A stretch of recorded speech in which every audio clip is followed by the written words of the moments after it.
Wow, you're awake. Good. Yeah, let's get started.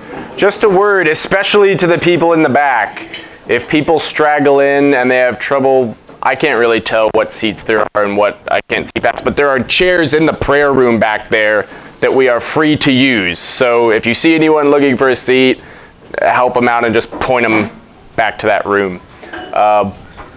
Okay, hey, welcome back. If you've been here, first 1 or 2 sessions, if this is your first day here for some reason, you picked the best one. This is my favorite of all 5 of our sessions together because we end up talking a lot about the resurrection. So what we're doing this week is exploring the foundations for the Christian worldview. We are exploring what the Christian worldview has to say about basic issues confronting the human condition, and we are exploring the rational evidence for the things that the Christian worldview has to say about those things. We started off, as you may recall, talking about faith and reason. We asked, is there room for reason in the life of faith? And the answer is a resounding yes. In fact, the message of the scriptures is that God wants you to use your mind to love Him just the way you would use your strength, your soul, your emotions, right? So this is an exercise in increasing the love of the Lord with our minds. And then we moved to, I'm holding this backwards maybe. Have I been doing that the whole time? That would be embarrassing. No, I'm going to do it this way. Anyways, maybe I click this. Get rid of that. No, now it's a mouse. Why is it a mouse? Well, so be it. Okay, then we move to thinking about the existence of God and whether there is, now it's doing that. Now there's proof of the existence of God, right? So is it rational to believe this basic tenet, this basic idea that God exists, right? That's a fundamental pillar of the Christian worldview, and our simple answer is yes, there is proof of the existence of God. We don't just give a flat-footed yes, though. We explored many different proofs, right? And I said there are many different arguments in each of these categories. We just looked at one cosmological argument, the Kalam, one moral argument, and we really just barely scratched the surface there. And I left you with a point that I want to pick back up on, this point about balancing the burden of proof. I want you to remember, if you can, the 2 arguments we talked about yesterday.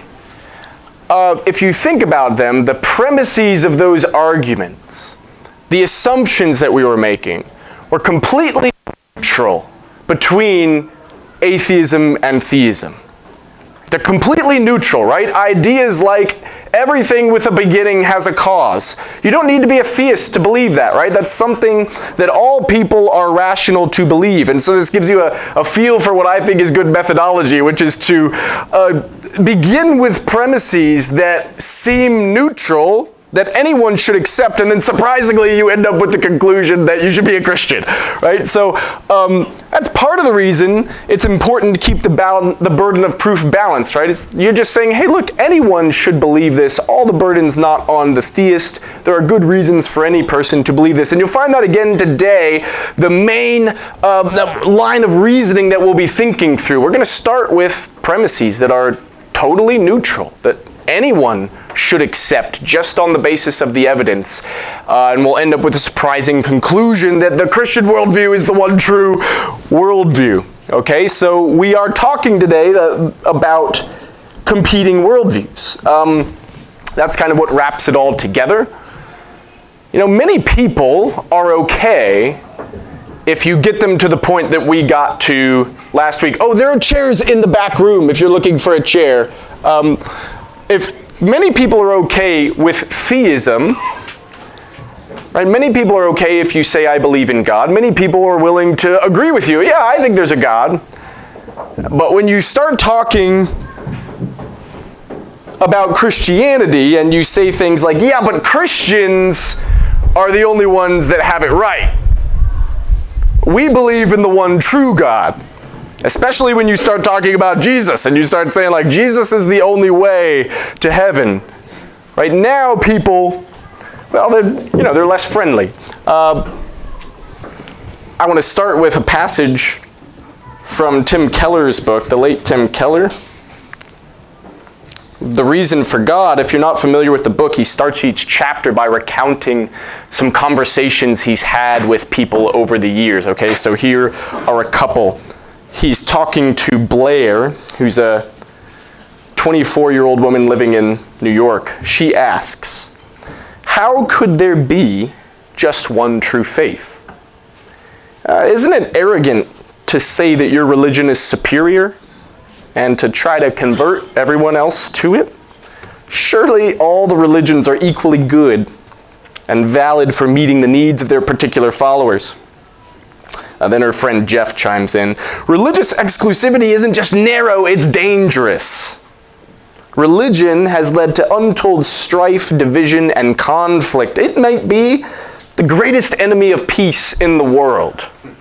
If Christians continue to insist that they have the truth, the world will never know peace. Now, here's Keller. He says, during my nearly 2 decades of ministry, I've had the opportunity to ask many people, what's your biggest problem with Christianity? What troubles you most about it? One of the most frequent answers I've heard can be summed up in one word: exclusivity. I was once invited to be the Christian representative in a panel, along with a Jewish rabbi and a Muslim imam. Panelists were asked to discuss the differences among the religions. The conversation was courteous and intelligent and respectful, and each speaker affirmed that there were significant, irreconcilable differences between the major faiths. A case in point was the person of Jesus. We all agreed that if Christians were right about Jesus, then the other religions fail to love God, but if Muslims and Jews are right, and Jesus isn't God, then Christians fail seriously in their love of God. The bottom line was that we couldn't all be equally right. Several of the students were quite disturbed by this. One student insisted that what mattered was to believe in God and be a loving person. Another student looked at us and said in frustration, we will never come to know peace on earth if religious leaders keep making such exclusive claims. I think you'll find that this is a common attitude, right? Is once you talk to people about Christianity and it becomes clear to someone that you're talking to that saying you're a Christian means saying that all the other views are wrong, people are uncomfortable with that. Sometimes we're uncomfortable with that. What I want to offer you today, the sort of thesis statement you could say, is this. There's only one worldview. What I have on the screen is respects the resurrection. More precisely, only one out of all of the competing worldviews respects the evidence for the resurrection. If Christians are right about what they say about the life, death, and resurrection of Jesus, then the Christian worldview is the one true worldview. Christianity is right and all the other ones are wrong. But if Christians are wrong about that, if Christ isn't raised, as the Apostle Paul says, our faith is in vain. Okay, so that's what I want to impress upon you today. Here's how we're going to do it. First, I want to talk a little bit about disagreement, because that is what we're talking about, right? We're talking about a disagreement between competing religious worldviews. And this is something I work on as an epistemologist. What's the rational way to approach disagreements? I want to give you some general framing thoughts. And then we'll move to the main item and just talk a little bit about the gospel, because my suggestion to you is going to be you wade through this disagreement by focusing on the gospel and seeing whether there's evidence for the core claims of the gospel. And then if we have time, maybe some talking points. Okay, let's start by talking about disagreement. So, I've got some excerpts from 1 John on the screen there. 1 John 2, watch out, there's people trying to deceive you. Then 1 John 4, don't believe every spirit, test the spirits. Right? There's a lot of people saying a lot of different things about Jesus out there. Here's how you distinguish between them. John says, hey, if the Spirit doesn't confess Jesus, then it's not from God. Now, what I want to do is similarly give you some ways of framing your thinking about disagreement and just your conversations with people who disagree with you about the core claims of Christianity, right? One thing I want to point out, right, is disagreement about Christianity is as old as Christianity, right? The first founding church fathers, the early apostles, they dealt with disagreement constantly. And so we are, in a way, following in a tradition that's as old as the faith when we encounter people who disagree with us. Okay, I want to give you 3 thoughts, okay, on disagreement. I think as I say them, each thought will strike you as an item of common sense, and then as I keep talking, you may experience some cognitive dissonance because this is not the way that our culture often talks about disagreements, okay? So, here we go. First thing, can there be only one true faith? Yeah. There can only be one true faith. Now, this isn't a weird fact about religion. It's not a piece of religious narrow-mindedness. This is true in every area of inquiry, okay? Anytime you have competing accounts of the same issue, only one of those accounts can be correct. This isn't a weird thing about religion or even politics or ethics or charged matters like that. Actually, it's just a sheer fact of logic. There's a bedrock axiom in logic that logicians call the law of non-contradiction. It simply says there aren't any true contradictions. If you have competing worldviews that are genuinely different, at some point, they're going to contradict each other. Right? And when that happens, only one side of the contradiction can be true. So can there be only one true faith? Yeah. But that's not a weird thing that Christians say or religious people say. This is just what happens anytime there's a disagreement. At most, one person can be correct. Okay, so yeah, there can only be one true faith, but this isn't religious dogma. It's just a fact of logic, okay? Second, do Christians exclude other worldviews? Isn't Christian belief exclusive? Yes, it is. But so is all belief. This is just what it means to believe something. When you believe things, you rule out other views. Right? Let me give you a really simple example, okay? What time is it? Okay, it's 10:45. I believe it's 10:45. Okay, wait. Wait, Professor Drake, are you saying you don't think that it's 12:30? Are you saying that people who think that it's 12:30 are wrong? Well, yeah. Because that's what happens when you believe things, right? If I think it's 10:45, I think anyone who thinks otherwise is different. This is just baked into the nature of belief. If you believe something to be true, you believe the opposite to be false. And just to give a little bit more flesh to this idea, I guess, thinking about religious disagreement in particular, this is something that's often lost in the discussion, is that it's not just theists who have an exclusive worldview. So all Jews, for example, believe that all Christians are wrong. All atheists believe that all theists are wrong. All agnostics think that all atheists and theists are wrong. Right? The irony of the young woman saying that the belief is exclusive is that when she says you shouldn't endorse an exclusive worldview, she's excluding all of the religious worldviews. That's not a criticism. This is just, look, this is what happens when you believe things. When you believe something to be true, you rule out the alternatives. Right? It's not narrow-mindedness, it's not intolerance, it's not religious bigotry. It's just what happens when you believe stuff. Okay? Okay, third, this one may be the hardest, because I think this is the one that's most ingrained in us culturally. Okay? what I have here on the screen is disagreement is irrelevant to what the fact of the matter is. I can put it slightly differently. The fact that people disagree about something does not show or does not mean that there is no objective fact of the matter about it. There's disagreement in every area of inquiry, okay? There's disagreement, even though most people aren't aware of it, there's disagreement in the sciences and the mathematics. For example, there's disagreement right now about like what's going on with black holes. We can't get inside one, so we don't know. There's differing theories. Does that mean it's just, well, whatever you want? Black holes are just this weird area of science where it's totally subjective? No, it's just not settled yet. Right? The fact that there's disagreement doesn't mean there's no objective fact of the matter, okay? So if you're a Christian and someone says, for example, well, what do you do with the fact that there are so many different religions in the world? Doesn't that show somehow that one of them can't be the only true one? No.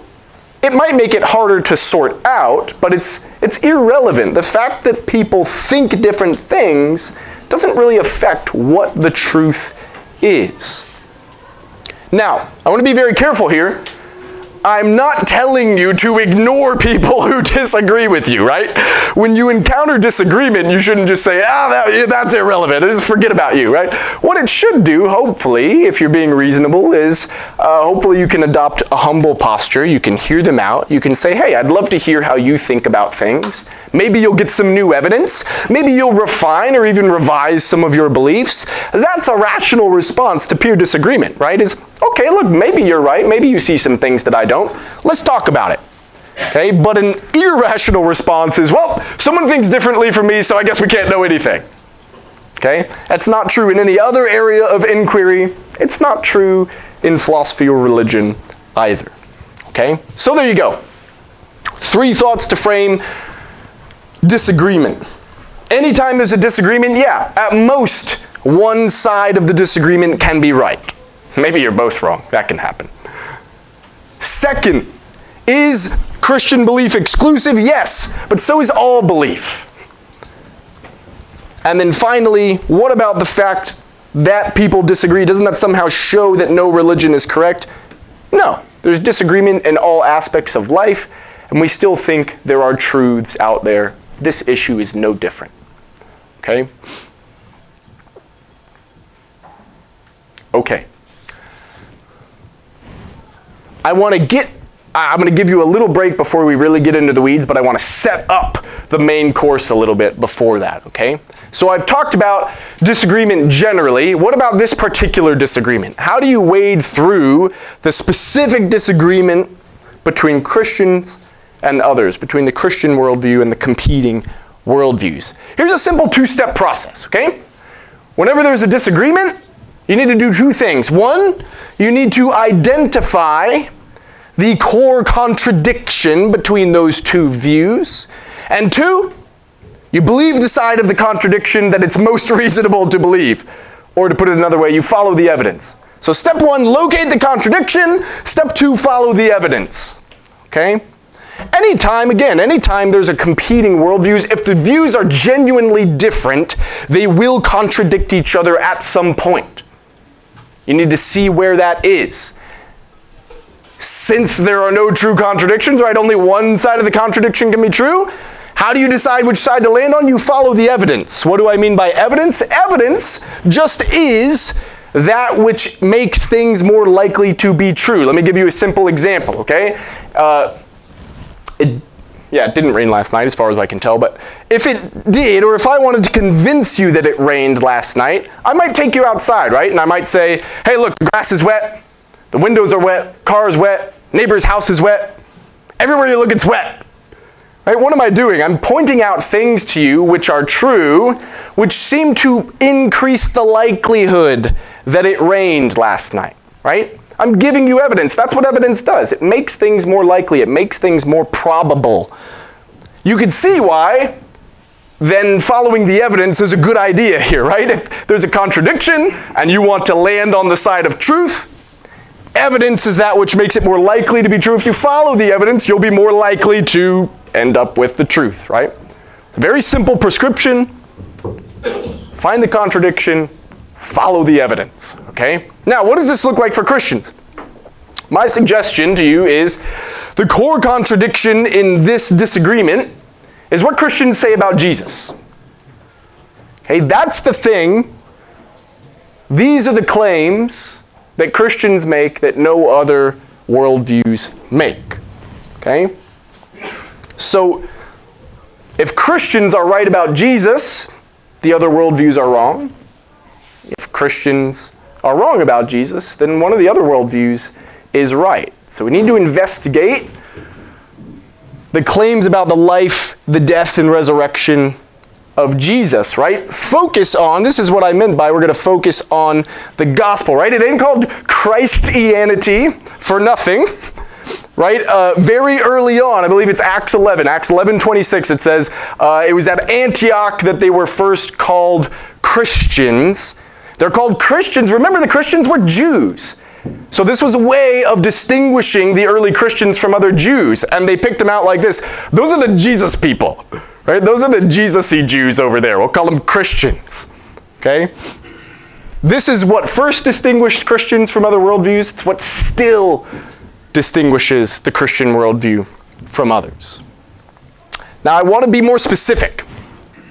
When I say it's what Christians say about Jesus that distinguishes them, I mean something specific. I mean specifically these historical claims. These historical claims that Christians make about the life, the death, and the resurrection of Jesus. Christians make claims that certain historical events happened to this guy, Jesus of Nazareth, that no other worldview says happened.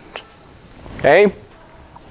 The nice thing about historical claims is there's a well-trod area of history, of academic and scholarly research. There are well-established methods for investigating historical claims, and that's what we're going to do, right? These are historical claims, so we're going to use historical methods to investigate the historical evidence.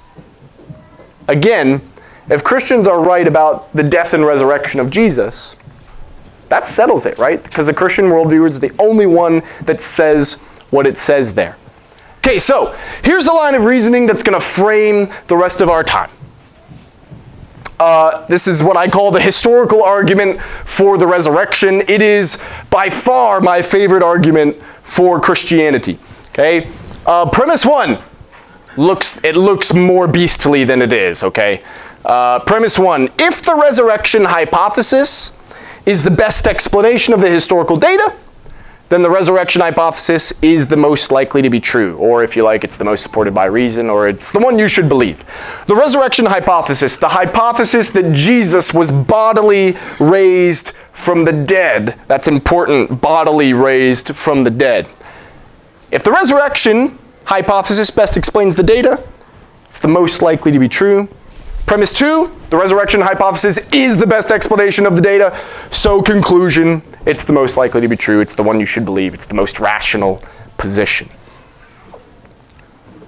If you were here yesterday, you know there's a reason for setting things up this way, right? It's so that all we have to worry about is this first claim true? And is this second claim true? If these two sentences are true, the conclusion is logically guaranteed. Okay? So we're going to spend a decent amount of time investigating both of those claims. I mentioned to you this idea yesterday, inference to the best explanation. I just want to say a little bit more about it before we move on. What I want you to appreciate is how dominant, how powerful, how important, how central inference to the best explanation is to your thinking, to reasoning in general. It's at the foundation of almost every important area of inquiry and your everyday reasoning as well, okay? So think about things like perception. You learn things through the senses, right?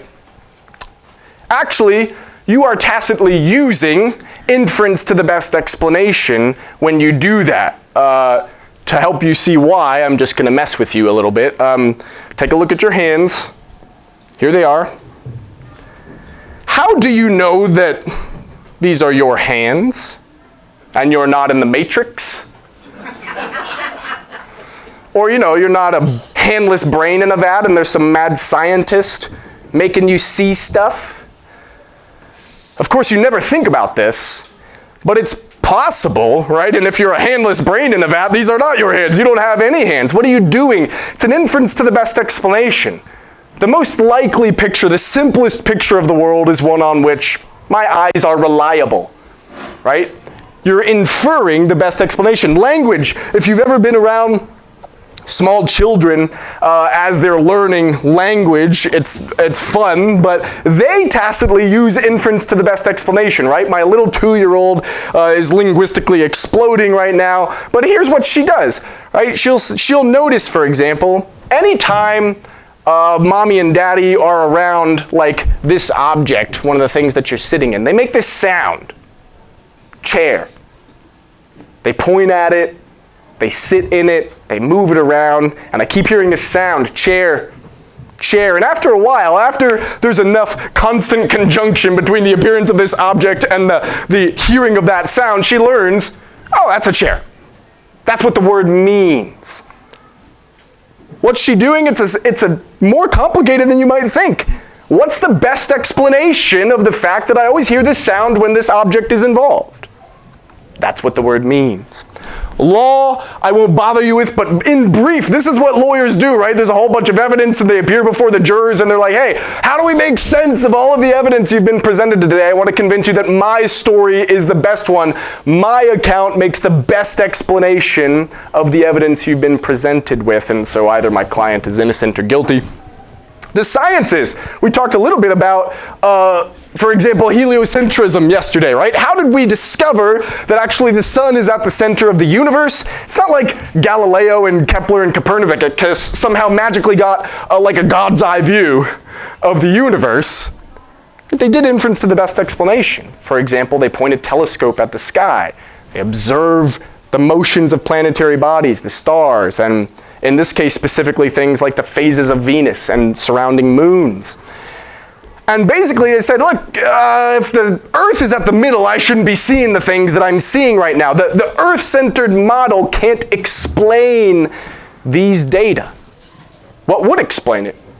If the sun were at the center of the universe. It's a simple inference to the best explanation, completely shifted our astrophysical understanding of the universe, right? And then finally, most importantly to today, history. What historians do is almost exclusively inference to the best explanation. They use historical sources to make conclusions. Okay, let's do a little pop quiz.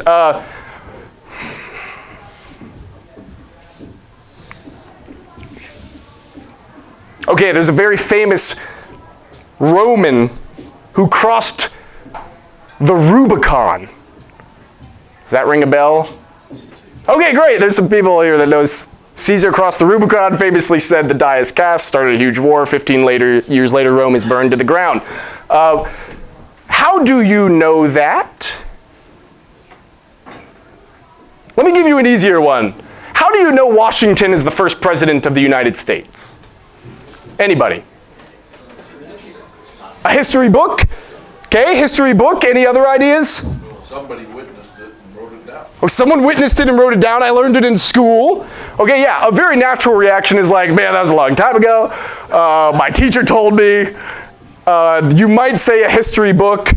And then the question is, how do historians get the stuff that they fill the history textbooks with?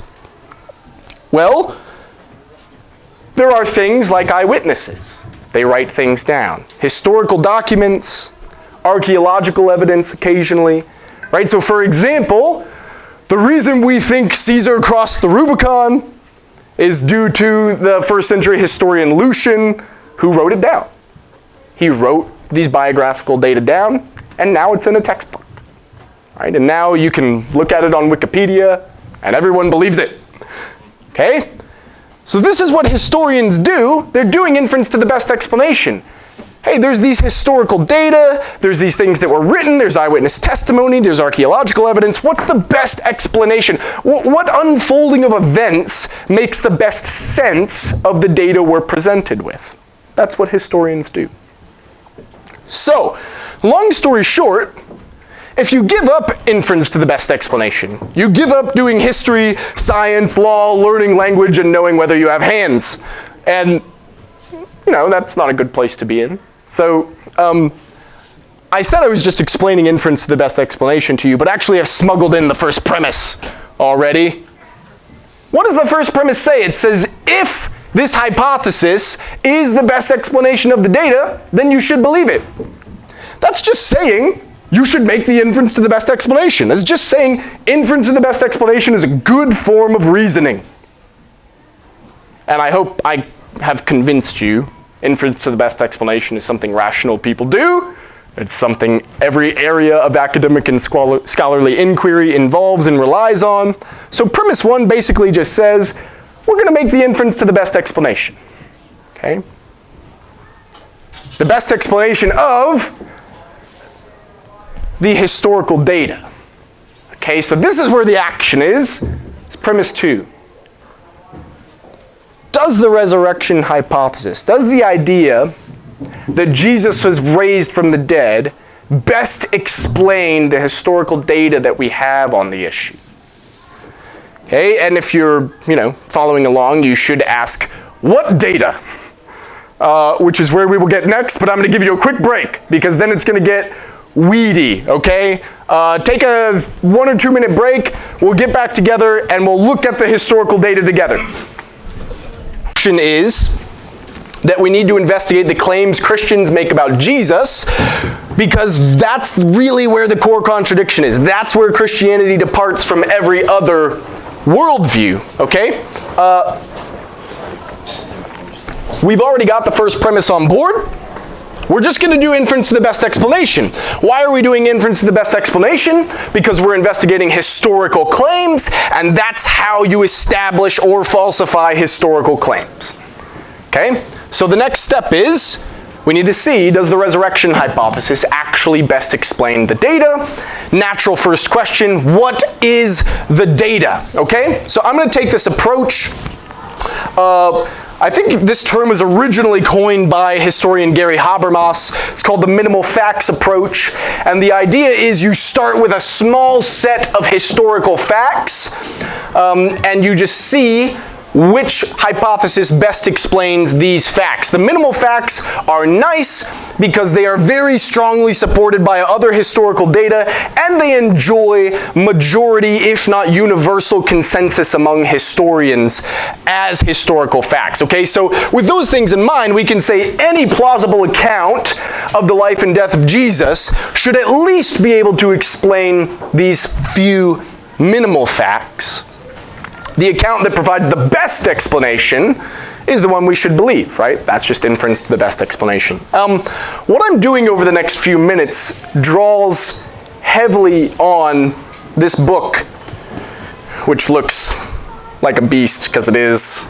It's 800 to 900 pages. It's called The Resurrection of the Son of God. It's by N.T. Wright, who's an academic classicist and historian. This book changed my life. If you are willing to stomach something like this, you will not regret it. If you're not willing to stomach something like that, I actually think there's this book by J. Warner Wallace, Cold Case Christianity, which does a very nice job actually distilling down a lot of this stuff over the course of a few chapters. But even for some of you, that might be too much. There's a very nice chapter in The Reason for God called The Reality of the Resurrection, where Keller does an even quicker summary of some of this stuff. Okay, so this is one of the times that I'm actually willing to say there are some good resources out there on this issue if you want to look into them more. Okay, let's go. What are the minimal facts? I'm going to give you 5. Not everybody who does the minimal facts approach does the same amount. There are people like Habermas and Wallace, I think, who think they can get it done with 4. N.T. Wright thinks you only need 2, which is astonishing, but it's amazing. I'm going to use 5, okay? 5 minimal facts that need to be explained. 1, death by crucifixion. Jesus of Nazareth was killed by crucifixion on a Roman cross. Point 2, after that, he was buried in a tomb attributed to Joseph of Arimathea. And after that, the tomb was found empty. Okay? 3, little trickier to state in a fair way, but after that, the disciples we should say, had visual experiences as of a bodily Jesus. They thought that they saw Jesus in just the way that you think you're seeing me now. There were these post-mortem appearances. 4, the disciples sincerely believed that Jesus had been bodily raised from the dead. And 5, after the crucifixion and only after the crucifixion, Christianity spread in a completely unprecedented and since then unrepeated way. The puzzle for the historian is, here's a collection of facts. What historical theory or account or hypothesis makes the best sense of these facts? Just because I want you to feel confident and comfortable, I want to spend a few minutes talking about how these things have come to be minimal facts, why they enjoy majority or universal consensus support among historians. Okay, so we're just going to do just a little bit of history. Okay, first, death by crucifixion. Actually, I'm not going to say much about this one. Historians have gotten so good at what they do. You know, there was a time, if you go back a few decades, where there was skepticism about whether Jesus even existed. Now, historians aren't doing that anymore. They're arguing about very minute details about Jesus' life, such as the manner of his death. And even that is a matter of consensus among historians. This is a quote from historian John Dominic Crossan, who, if you know anything about him, is not exactly an Orthodox Christian. He's a bit of a skeptic, and still he says that Jesus was crucified is as certain as anything historical can be. In other words, if you give up the crucifixion, you just stop doing history. Throw your history textbooks away, because this is as well established as anything historical has been or could be. There's a bunch of other stuff I often find very encouraging when there are extra-biblical accounts of things, and there are extra-biblical accounts of the crucifixion, but we don't have time to go through all the details. So I'm just going to move on. I don't know if there are skeptics in the room. Even if you're a Christian, you might be skeptical on this. I was for a long time. I didn't want to look at the evidence because I was afraid of what I might find. But I will just tell you, if you are a skeptic and you're looking for a weak spot, this is not the place, okay? This is not the weak spot. I'll put my cards on the table. I think this is the weak spot. This is the minimal fact with the weakest support, but I think you'll see the support for it is still very, very strong, which is why the majority of historians assent to it. The empty tomb. I just want to give you a couple things. Like I said, it's not universally consented to that the tomb was empty. I think last time historians were surveyed, the number is somewhere around 75-80% of historians agree about the empty tomb. Why? I just want to focus on two things, okay? Again, there are extra biblical sources on this, but for me, those aren't the things that move me on this one, okay? First, the third thing I have up here is the fact that the first discoverers of the empty tomb were women. You can find these accounts biblically in, let's see, Matthew 28, Luke 24, and John 20. And they all three accounts have Mary, Mary, and Salome being the first people on the scene, right? Why does this matter? There's a criterion that historians use in evaluating the credibility of testimony that's called embarrassment, or embarrassing testimony. And the idea is, if a historical account embarrasses the person who wrote it, that lends credibility to it. Because if you were going to spin a tall tale, you would tell a tall tale that puts you in a good light. Right? This is why oftentimes in courtrooms, it's very effective to have an alibi witness who's doing something embarrassing. Right? It's like, well, how do you know that Johnny wasn't down at Arnold's Park on the night of the 15th? Well, it's because I saw him at Boji Nights. You know, you'd rather not say that if you didn't have to. It lends credibility to the eyewitness testimony, though, doesn't it? Because they're forced to tell you something embarrassing about themselves. It says, okay, this person's probably telling the truth, right? Why is it embarrassing I only just discovered that place, by the way. I parked right in front of it. And I had no idea what it was. And Mark was telling me there's this great story about how we have this Bible conference backed right up to this club. And I was like, oh, that's interesting, with the children and everything. Like, yeah. Okay, anyway. Embarrassing testimony. Why is it embarrassing that the first discoverers of the tomb were women? Well, you may know that in first century Jewish culture, the testimony of women is not worth much. Right? For one thing, it wasn't legally admissible in court. If you wanted to establish something legally, historically, with any official credibility, your source ought not be a woman. And so the idea is, if it were at all possible and you're a first Christian, and you were spinning a tall tale, you would make it so that a man was the first one on the scene, was the first witness. You'd probably make it a reputable man, right? Like, make it be Peter or John, James. Make them be the first on the scene. Everybody trusts them. And the idea, the consensus among the historians is the only reason this detail is in all three of those gospel accounts is because it was so widely known that the account would have to be retracted if they altered it. So everybody knew who the first discoverers of the tomb were. So even though it's a little bit embarrassing that in a way the founders of the resurrection movement are women, they have to keep it in there. It lends to the credibility of the eyewitness account. Second, and I think even more compelling, the first opposition to the resurrection hypothesis. The first opposition, when the Christians started going around and saying, the tomb is empty, Jesus is risen. Does anybody recall what the Pharisees' first response was? What was their strategy? They paid the guards to string out a line. Okay, they paid the guards, and what do they pay the guards to do? Lie. Matthew 28, lie. What do they pay them to say? Body was stolen. Tell them that the body was stolen. Okay, stay with me. If the body is stolen, where is it not? It's not in the tomb. Right? Isn't it telling that the very first opposition to the resurrection hypothesis assumes that the tomb is empty? Right? And these are religious leaders, and the Romans were involved.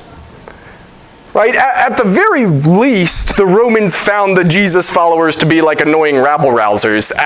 Maybe at worst, they were, possibly stirring up an insurrection. The Pharisees, the Jesus followers threaten their very way of life. They're at the top of the religious social hierarchy. These people are trouble. They had a vested interest in putting the resurrection movement down. And the easiest way to do that, if you could, would just be to show the body in the tomb. It's a public death, is a public burial. Everybody knew who Joseph of Arimathea was. They knew he had this tomb. If the body was in the tomb, it's hard to explain how the resurrection movement even got off the ground if you could just show the body. And isn't it telling that they didn't even think of that as a strategy? They didn't even try it. They went immediately to a hypothesis that assumes that the tomb was empty. The stolen body hypothesis, which we'll talk about in a minute. Okay, so I'm just trying to give you a flavor, just a few pieces of evidence as to why the empty tomb has the strong majority support among historians that it does. For what it's worth, extra-biblical texts, including what is now a piece of the Jewish canon, this text, the Toledat Yeshu, there's a piece in it that's an alternative account of the life of Jesus, and it's meant to denigrate Jesus because the Jews don't believe, of course, that Jesus is the Messiah. And even that account assumes that the tomb is empty. Okay?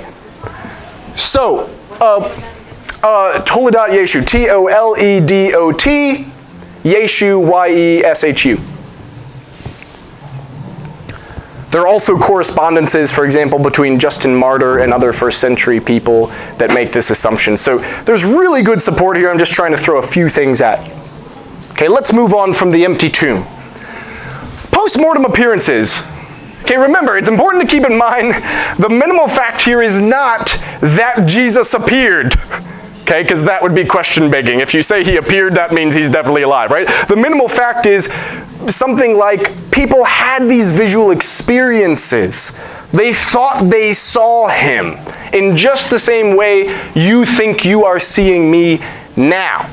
This is something that N.T. Wright is really good on. Before N.T. Wright did his work, one of the live hypotheses was like maybe the disciples actually thought they saw like a ghost or phantasm, some kind of apparition. And what N.T. Wright does so well, better than anyone, is to get you inside the mind of a first century Jew. Let me just give you a couple of tidbits, okay? If you're a first century Jew, there's a lot of culture about what happens after death, and especially involving ghosts. And the thing about ghosts is, in first century Jewish culture, seeing a ghost is actually evidence that the person is dead. You only see ghosts of dead people. Why is that important? Maybe you can see the point, right? If the disciples thought they saw a ghost, they wouldn't go around saying that Jesus had been resurrected. They would just say like, oh yeah, there's a ghost, so guess Jesus is still dead. It's nice that he appeared to us in ghost form like Star Wars or something, but he's still dead. They wouldn't go around saying that he was resurrected. And importantly, they wouldn't expect people to believe the resurrection hypothesis by telling them that they had seen an apparition or a ghost, right? They're very clear about what they thought. They thought they saw Jesus in bodily form, okay? Furthermore, the postmortem appearances is itself the best explanation for other things that we know historically to be true. For example, conversions of infamous skeptics, James and Paul. James was a particularly infamous skeptic because he was a relative of Jesus, and Paul, as we know, was a zealous Pharisee that was known to persecute and perhaps even be killing Christians. And they converted only after the leader of the movement died. How do you explain that? Well, maybe what Paul says happened, right? 1 Corinthians 15. 1 Corinthians 15, if you have a Bible, you can turn there if you want. 1 Corinthians 15, Paul starts by saying, I'm making known to you the gospel. By the way, if anyone asks me how I define the gospel, this is the first thing that I say. These three important facts. The gospel by which you are saved. That Christ died for our sins according to the Scriptures. That he was buried. And on the third day, he rose again according to the Scriptures. Then Paul goes on. Then he appeared to Peter, then to the 12. Then he appeared to more than 500 at one time. Then he appeared to James, then to all the apostles, and then last of all to me. How do you explain the conversion of infamous skeptics like James and Paul? Well, a powerful appearance might lead to a conversion experience, right? Okay, so post-mortem appearances.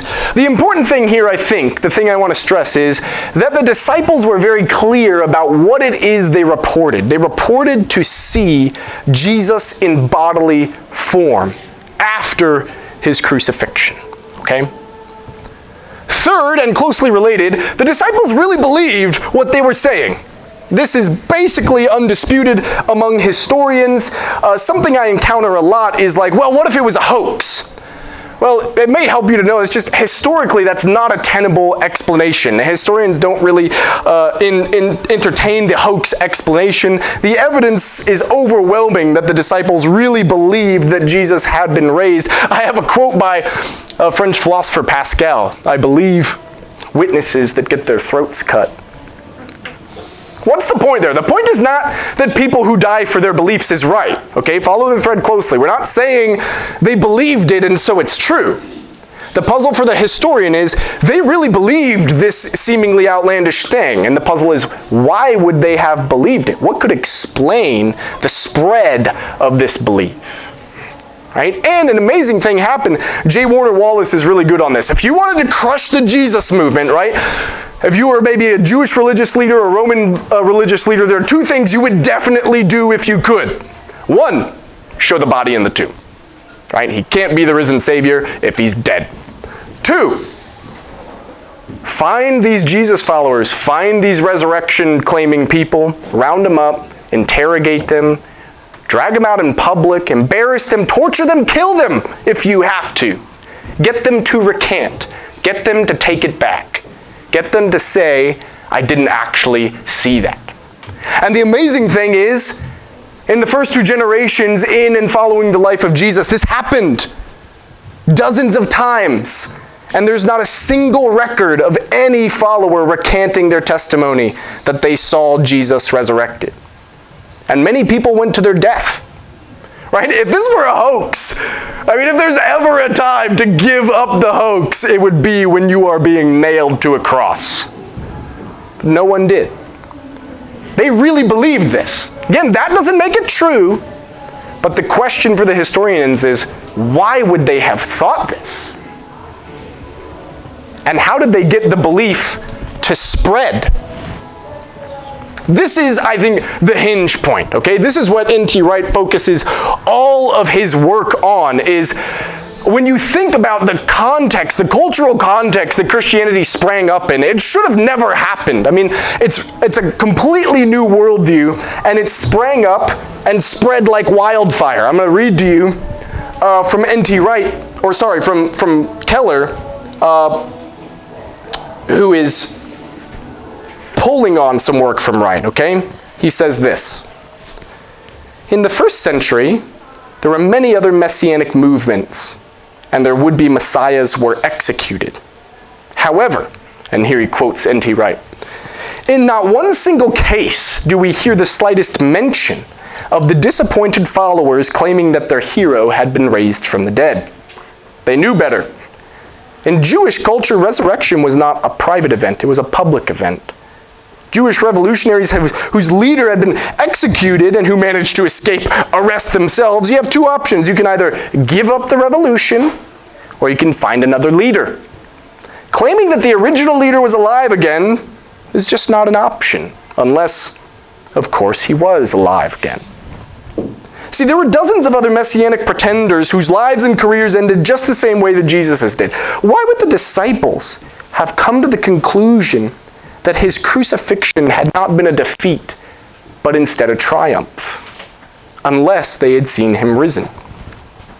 After the death of Jesus, the entire Christian community suddenly adopted a set of beliefs that were brand new, and up until that point had been unthinkable by Jews. The Christians had a resurrection-centered view of reality. They believed that the future resurrection had already begun in Jesus. They thought that Jesus had a transformed body that could walk through walls and yet somehow digest food. This is not simply a resuscitated body like the Jews envisioned or a spiritual existence the Greeks imagined. As Wright points out, every one of these beliefs was unique in the world up to that time. But in every other instance we know of, such a massive shift in thinking at the worldview level only happens to a group of people over a long period of time.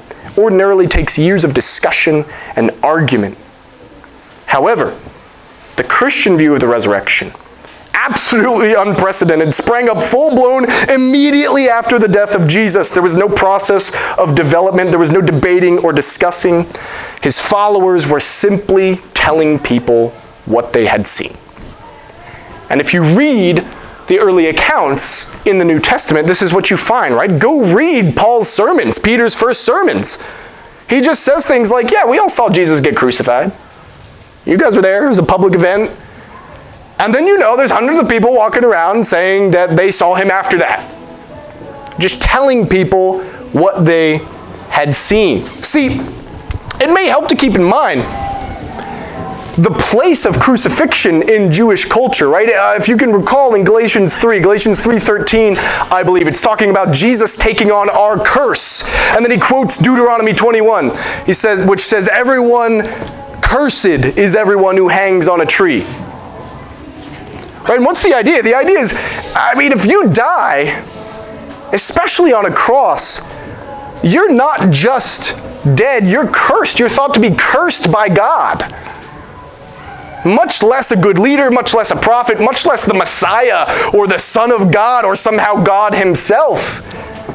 This would be extremely embarrassing. But it's precisely on the back of the claim that Jesus was crucified that the first Christians spread their message. They didn't shy away from it, they advertised it. They went around saying, yeah, we know Jesus was crucified. They didn't see it as a reason to shy away. Like Wright asks, why would they have seen the crucifixion as a triumph rather than a defeat? Well, if he was raised from the dead, they would. If they saw the crucifixion as a conquering of death and the beginning of a new life, they would. Right? This is the main puzzle for historians. How do you explain this new worldview popping up out of nowhere?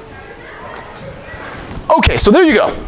We were asking, does the resurrection hypothesis best explain the data? Now you have a sense of what the data are and why historians believe them to be what they are. Now I want to get to the best explanation part, okay? So, I hope it's easy to see that the resurrection hypothesis does explain the data. And very straightforwardly, right? Can you explain death by crucifixion with the resurrection hypothesis? Yes. You can't be raised from the dead if you didn't first die. Got it. How do you explain the empty tomb? Well, Jesus raised from the dead and he got out of the grave. How do you explain the post-mortem appearances? Why did the disciples think they saw Jesus? Because they did. Because he was alive. Because he was raised from the dead. Why did they believe that he was raised from the dead? Because they saw him. Because he was raised from the dead. Why did Christianity spread in an unprecedented way? Because an unprecedented event happened. An unprecedented, never before encountered thing happened, and people just spread that it happened to them. That's how you get the spread of a new worldview. You get a new event, and people experienced it and reported it. Okay, so the resurrection hypothesis explains the data, but our question is it the best explanation? And before I show you these alternative accounts, I want you to know none of these are jokes. These are all hypotheses that at some point have been seriously discussed in the academic historical literature, okay? Oh, except aliens. That's a joke. Okay, there are a few more than these, but I'm just giving you the most prevalent, and they're ordered in order of prevalence among historians, okay? So what I'm going to do is just cycle through each one, and what I have in parentheses there is just shorthand for the minimal facts that these alternative accounts have trouble explaining, okay? So it's their theoretical deficiencies, basically. Okay? By far, the most dominant theory among historians for a long time was the hallucination theory. This is nice because it captures the thing that's maybe the hardest to capture, which is the post-mortem appearances and the sincere belief on the part of the disciples, right?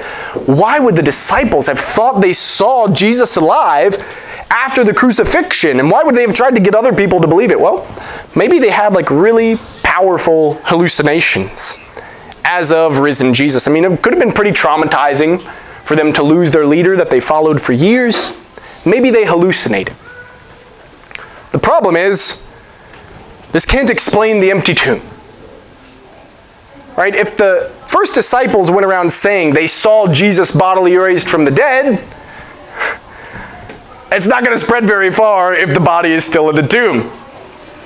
Someone's just going to show the body and they're going to say, you're seeing things, man.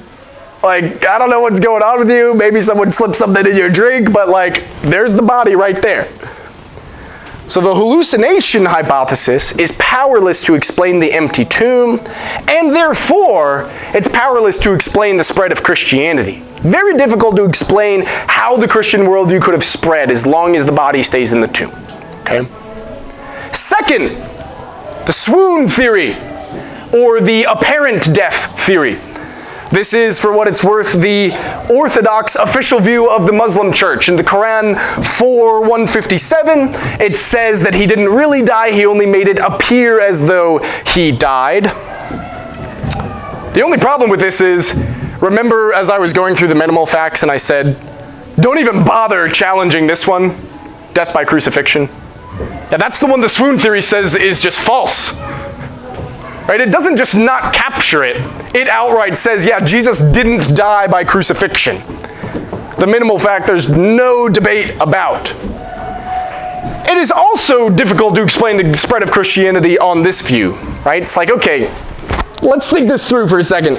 Okay, Jesus somehow didn't actually die on the cross. So the Roman soldiers, some of them whose job was just to carry out crucifixion, somehow are incompetent. Also, the medical examiner is incompetent. They bury him in this tomb where he stays somehow for 3 days without food, water, or medical attention, somehow doesn't die. Then somehow he busts out of there, even though there's soldiers guarding the tomb and a very heavy rock.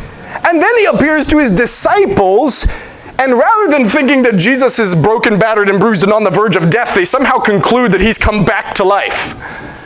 It's like, it's hard to see how you get the spread of Christianity without the death of Jesus on the cross. For the sake of time, I'm only going to do one more, which is lost body. Lost body is different from stolen body. Okay, stolen body implies hoax. Lost body implies maybe an innocent losing of the body of Jesus. The reason the lost body hypothesis came into the literature is because it's hard to explain the empty tomb. But the lost body hypothesis does that, right? Somehow Jesus' body was misplaced. Maybe it never made it to the tomb. Maybe it was moved and never came back and people just lost track of it. The problem is, lost body by itself doesn't explain why the disciples would have thought they saw Jesus and believed that he had risen from the dead. Right? If all that happened was Jesus' body went missing, it's not like that automatically is going to generate hallucinations or visual experiences. Right? The lost body by itself can't explain the visual experiences, the reports of the resurrected Jesus, and therefore the spread of Christianity. I want you to notice something important, okay? We saw easily how the resurrection hypothesis straightforwardly explains the minimal facts, and then we were going to ask, okay, we got to see what the competing accounts are, because we're asking, what's the best explanation of all the data, right? I want you to realize we don't even get to ask that question, because there isn't another hypothesis that explains all the data. We don't even get to ask which one is the best explanation. There's only one explanation that's ever been offered that captures even these 5 data points. Okay, let that sink in. I mean, the resurrection hypothesis, it isn't just the best game in town, it's the only game in town. Which is why historians generally have given up. They've given up pursuing even the hallucination theory. They just say, we don't know. Okay? Okay, pause point. You might think, okay, very good. The resurrection hypothesis explains the data. There's no other viable alternative. But do you really expect me to believe that someone came back from the dead? I mean, isn't that kind of outlandish, fantastical? I think Christians should say, yes. It's ridiculous. It's utterly ridiculous. It's the kind of thing you should only say if you have very good evidence and no other option. That's what aliens are for. I mean, just to give you a sense of what kind of hypothesis would capture all the data. Here's a hypothesis that captures the minimal facts. Super mischievous advanced prankster aliens. They beam down. For some reason, they decide to mess with Jesus of Nazareth. They make way with the body. They slip something in all the disciples' drinks. They have a nice group hallucination, and then they go start telling people that Jesus was resurrected, and no one can find the body because the aliens took it, and so now, there you go, Christianity spread. And you fast forward 2,000 years, the aliens go back to Earth, and they're like, how come people are still talking about that Jesus guy? And they're like, oh, you didn't hear about Charlie's prank? Let me tell you. He really did a number on him.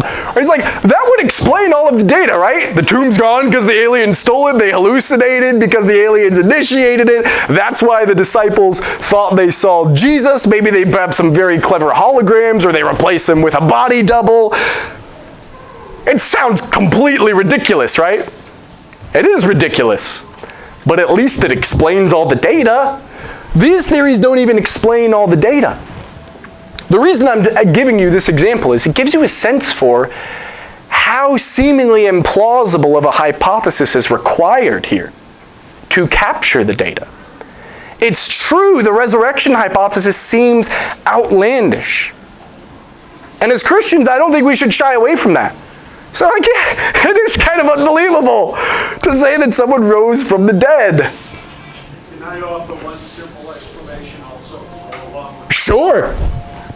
In John 20, verse 7, a subtle thing that's in the Bible is the fact that when Peter and John ran to the tomb, it says in verse 7, and a handkerchief that had been around his head, not lying in the linen cloths, but folded together in a place by itself. If that body was stolen, nobody would have folded. They would quickly make haste. Around his head. Yeah. So if Christ was resurrected, he could have very well taken that cloth and folded it.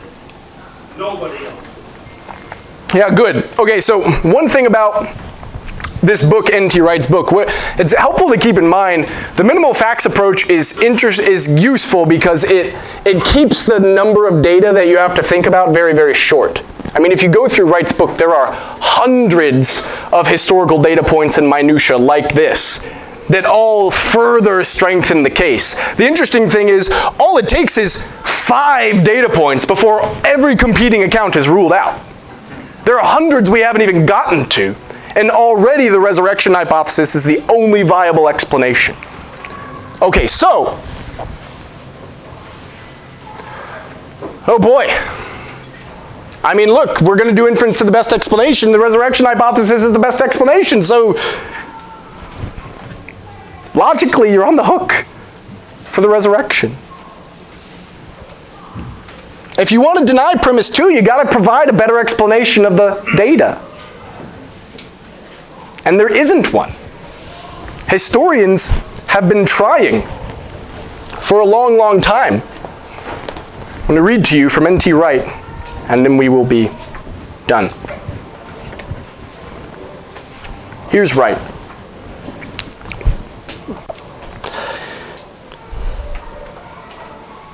No alternative hypothesis historians have been able to come up with has the power to explain the data before us. This remains, of course, unprovable in logical or mathematical terms. The historian is never in a position to do what Pythagoras did. With history, it's not like that. Almost nothing is ever ruled out absolutely. What we're after is high probability. And this is to be attained by examining all the possibilities and asking how well they explain the phenomena. It's always possible that someone will come up with the skeptic's dream, an explanation which provides an explanation of all the data, sufficient condition. But it's worthy of note that despite the somewhat desperate attempts of many scholars over the last 200 years, no such explanation has been found. The early Christians didn't invent the empty tomb and the sightings of Jesus in order to explain a faith they already had. They developed their faith because of the occurrence of these events. Nobody was expecting this kind of thing, and no conversion experience would have generated these ideas. No one would have invented it, no matter how guilty they felt. To suggest otherwise is to stop doing history and to enter into a fantasy world of our own. In terms of the kind of proof historians usually accept, the case we've presented is as watertight as you're likely to find. The thing I want you to take away from that is, Wright is an academic historian. He's saying, look, if you don't shift the goalposts, if you use the same standards of proof that historians usually use, you should accept the resurrection hypothesis. Okay? It just occurred to me that how desperate people want to be to disprove the resurrection, and something call it, that you said the balance the burden of proof, coming up with the alien theory, some people really believe that. Yeah. Then just switch it on them, the balance of proof here. Yeah, you just say, what's the evidence for that? Mm-hmm. Look at how desperate that theory is. Yeah.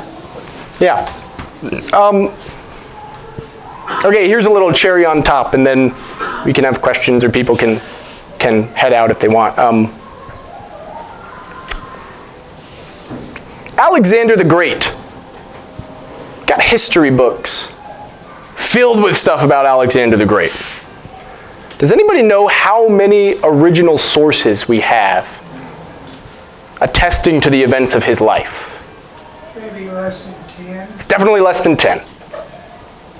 Most people think fewer than 5, maybe 4 or 5. Do you know how closely they were written to his life? Probably maybe 100 years or more. At least 200 or 300 years after his life. You know what that means? No eyewitnesses. Have you ever heard of skeptics, Alexander the Great skeptics? No. It's in the history textbooks, and it's for good reason that it's in the history textbooks. We arrived at those facts by good historical methods. The point is, the data supporting the resurrection is way more solid and better attested and closer to the life of the events than anything we know about Alexander the Great. And there are Jesus skeptics, there are resurrection skeptics. The point is, Wright's point. If you want to give up the resurrection, you're in danger of just saying we just can't know things about history. Because the best methods and the standard criteria we use for evaluating historical claims support this claim. Okay?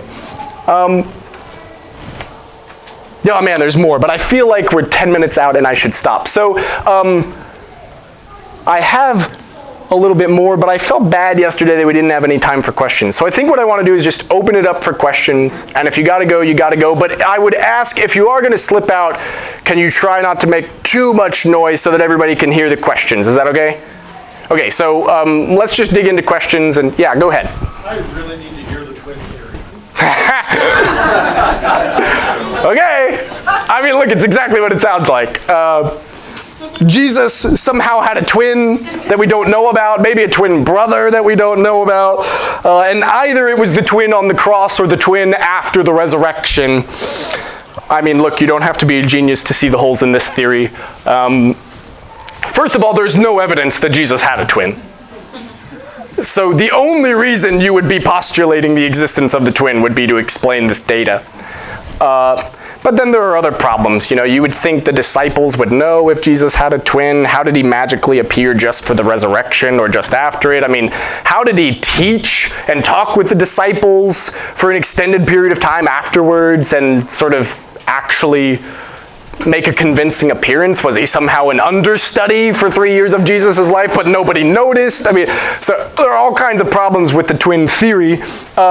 The main problem is the usual way the twin theory goes. It denies death by crucifixion, right? Again, which is the most solidly attested to historical fact.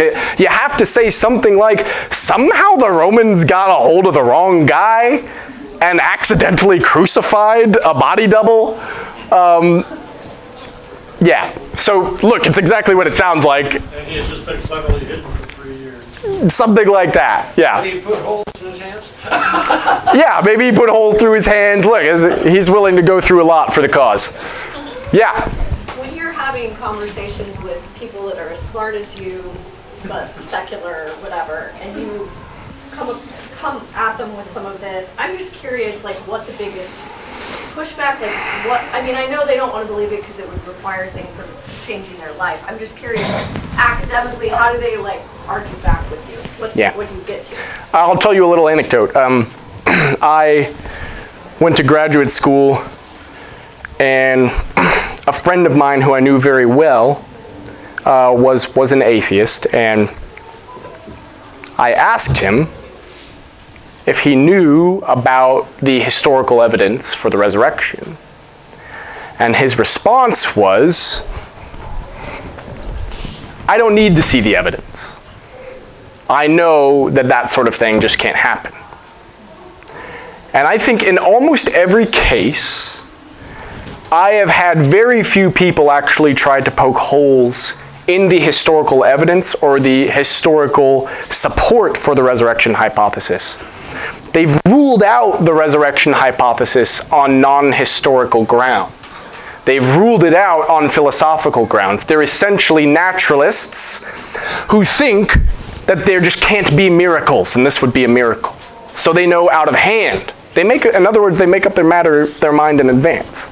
Now, I say they make up their mind in advance, making it sound like they haven't thought about it. I mean, a lot of these people have thought about it. It's just that they subscribe to a worldview, naturalism, that entails that this sort of thing isn't possible. So one of the things I like to say to people is, you need to do some thinking about miracles and what you would say if someone would ask you, why do you think why should I believe miracles are possible?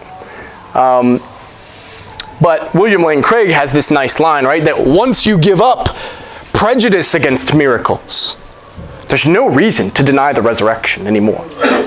It's really your only way out, is a philosophical argument that this sort of thing is just impossible. Yeah, so that is what I encounter most often, is I just encounter general opposition to the possibility of miracles. Yeah. Yeah, you in the back. Yeah, just tying on to that, people that are evidentialists that need that sort of hard sense data, Yeah. have that opposition to miracles. Have you had any engagement with like tag or using transcendentals as a way of saying, well, how do you explain love or logic?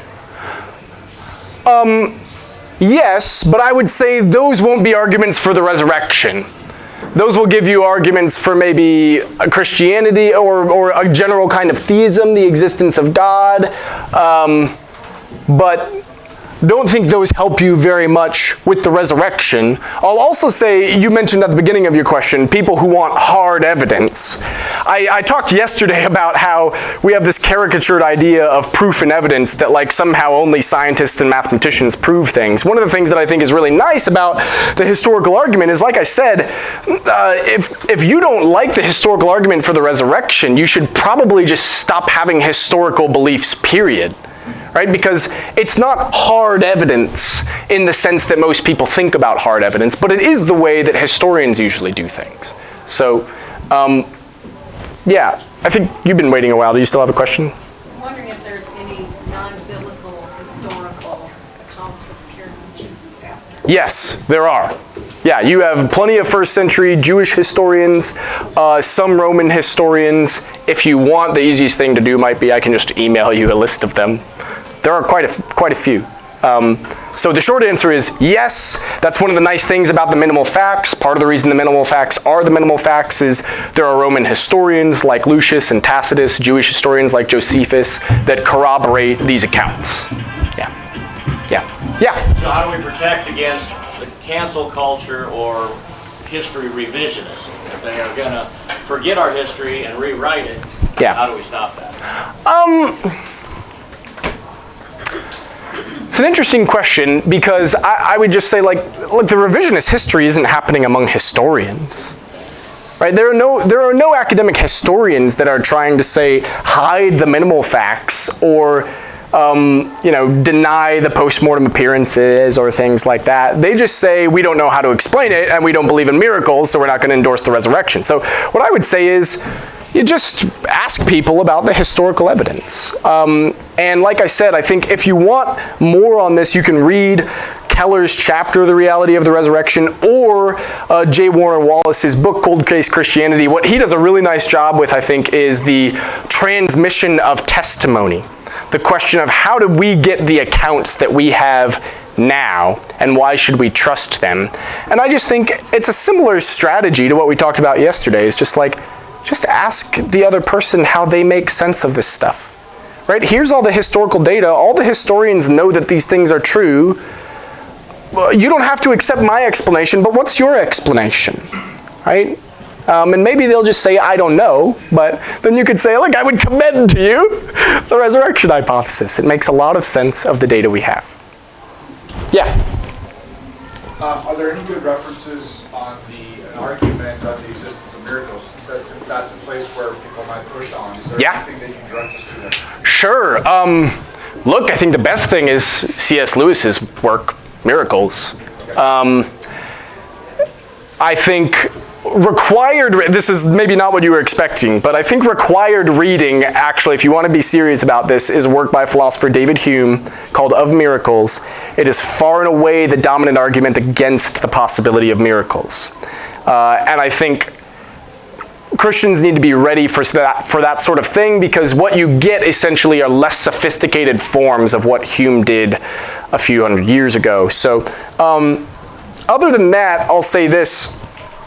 I actually think the best thing to do is to shift the discussion to a discussion about naturalism. Because if you're not a naturalist, if you don't believe that there couldn't be supernatural events, there's no reason to deny the possibility of miracles. And once you accept even the possibility, once you accept the possibility of miracles, the minimal facts make the resurrection very, very likely. So I think the best thing to do is to pivot the conversation to a conversation about naturalism. Why do you think there are only natural or physical or material things? And there's lots of good stuff on that. It looks like you want to follow up. Well, I was going to push rewind and Yeah. repeat that because I lost it. Go back to natural. Because why? Oh, because once you give up naturalism, right? Naturalism, the view that there's only natural facts, natural features, physical or material, the material world is all there is. Once you give up that claim, there's no reason to deny the possibility of miracles. Right? So the one thing I tell people often is actually, you might think the battle is between Christians and atheists, but I think the battle is between Christianity and naturalism. Because once you give up naturalism, once you give up a priori that there couldn't be a God and there couldn't be miracles, the arguments for Christianity are overwhelming. The nice thing about naturalism is there are no good arguments for naturalism, and there are a handful of devastating objections against naturalism. So we can talk about that more later. It's an easy conversation to have. I gave you a snapshot yesterday when I was talking about moral facts and features, right? Everybody thinks there are moral truths. They're not natural facts. That right there is an argument against naturalism. We'll talk a little bit more about naturalism also on Friday when we talk about Christianity and science.